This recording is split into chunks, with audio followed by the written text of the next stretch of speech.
Voilà, rebonjour. Alors je vais vous présenter la base Brightex qui est compatible avec la Babysafe Plus et la Babysafe SHR2. Donc c'est une base qui se présente comme ça, qui est assez compacte quand on la range. Et ça c'est la base ceinture. Ils ont une base isofix aussi, mais celle-ci s'installe avec la ceinture. Donc elle va dans toutes les voitures du moment que vous avez une ceinture 3 points. Donc pour l'installer, je commence par sortir ma jambe de force, par caler ma base contre le dossier. Je sors mon bout de métal au bout. Et là, j'ai pas de ceinture, donc vous faites un peu marcher votre imagination. Je vérifie que ma jambe de force touche le sol. Donc j'ai un bouton ici pour la régler. Et j'ai un voyant vert qui doit arriver si la base du socle est bien posée au sol.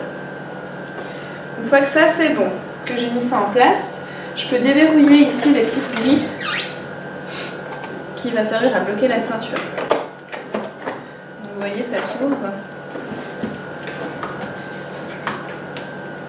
Et je vais devoir passer donc ma ceinture ventrale d'abord, le long de la ligne bleue, la clipper dedans, bien la resserrer. Et une fois que c'est très bien serré, on repasse l'autre partie de la ceinture à l'intérieur. On serre bien, il ne faut pas avoir peur de tirer à fond, même de se mettre dessus pour bien serrer. Et on vient verrouiller avec la partie grise.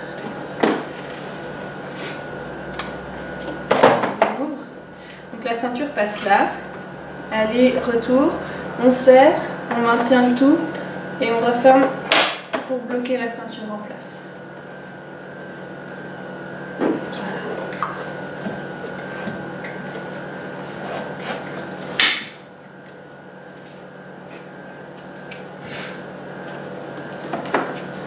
Pour placer ma coque, du coup, Brightex recommande de la pencher un peu vers l'avant et de commencer par mettre la partie avant du siège. Donc je dois aligner en fait mes rails avec les encoches qui sont là.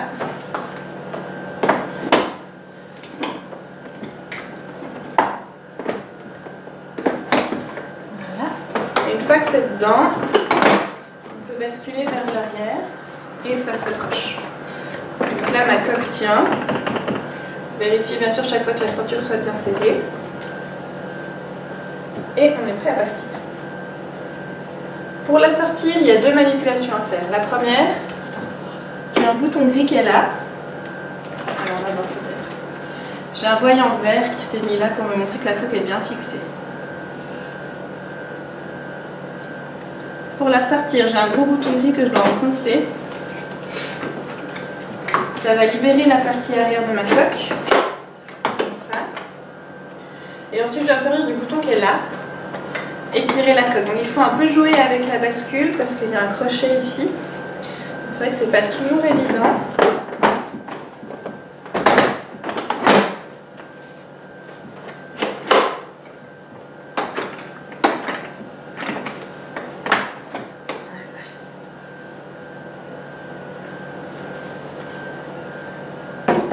Et voilà pour ma coque. Pour démonter la base, on fait le sens inverse, on sort les ceintures, on ressort notre barre anti-rebond et on la replie. Et on peut replier ça aussi. Donc c'est une base qui est bien pensée avec des endroits pour ranger les modes d'emploi. Juste là. Et la chose qui est vraiment sympa, c'est qu'il donne la base avec un cal, parce que beaucoup de voitures ont les banquettes qui sont beaucoup trop inclinées. Donc le cal est comme ça, ça va permettre de corriger l'inclinaison. Si vous n'avez pas le droit, vous ne le mettez pas. Sinon il se clipse simplement dessus. Et ça permet de corriger l'inclinaison. Voilà. Donc la base c'est sympa, ça sert à quoi? Ça sert surtout à mettre rapidement la coque dans la voiture, à prévenir une mauvaise installation avec la ceinture. Par exemple si vous mettez la coque chez les grands-parents, comme ça ils ont juste à la mettre dessus. Pas besoin de s'embêter à l'attacher, pas besoin d'avoir peur qu'ils la mettent face à la route ou autre. Et voilà, c'est vite mis, c'est vite enlevé. c'est facile à installer. Et j'ai changé de système depuis parce que moi, elle me posait un peu de problème au niveau de la sortie de la coque. Comme vous avez vu, elle se fait en 2 manipulations. Et avec le bébé dedans, j'y arrive juste pas à soulever le bébé comme ça. Donc j'ai acheté un siège il y a une sortie en 1 manipulation. Il y a juste à tirer la coque et elle sort. Il n'y a pas besoin encore de basculer la coque avec l'enfant dedans pour la tirer. C'est plus facile. Donc là, les 2 manipulations, moi, ça me pose problème avec le dos. Mais je pense qu'une personne normalement constituée n'aura pas de soucis. Donc voilà. Si vous avez des questions sur le système, n'hésitez pas. J'ai encore la coque à la cave pour le moment. Comme je l'aime bien, je pense que je vais quand même la garder. Et puis voilà. Merci d'avoir regardé. Et si vous avez besoin de plus d'infos, je vous mets le lien sous l'article vers securange.fr qui vous donne plein d'informations sur la sécurité en voiture pour les tout petits. Merci!